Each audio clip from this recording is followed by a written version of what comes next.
திமுகவிடமிருந்து பணம் வாங்கியது ஏன் என கோவை பெரியநாயக்கன் பாளையத்தில் பேட்டியளித்த இந்திய கம்யூனிஸ்ட் கட்சி மாநில செயலாளர் முத்தரசன் தெரிவித்துள்ளார். 2019 தேர்தலில் திராவிட முன்னேற்ற கழகம் அதனுடைய வங்கி கணக்கில் இருந்து இந்திய கம்யூனிஸ்ட் கட்சியின் வங்கி கணக்கிற்கு 15 கோடி வங்கி டு வங்கி ரகசியமெல்லாம் கொடுக்கல. இது ஒன்றும் ரகசியம் அல்ல. 2019 தேர்தல் செலவினத்திற்காக திராவிட முன்னேற்ற கழகம் அதனுடைய தலைமை 15 கோடி இந்திய கம்யூனிஸ்ட் கட்சியின் வங்கி கணக்கு அனுப்பியது.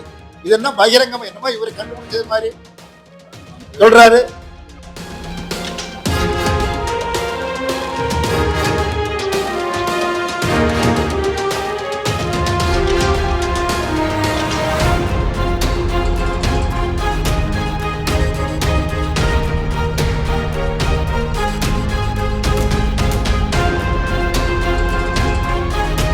பிளே ஸ்டோர் மற்றும் ஆப் ஸ்டோரில் இருந்து பாலிமர் செயலியை QR கோடு மூலம் பதிவிறக்கம் செய்யுங்கள்.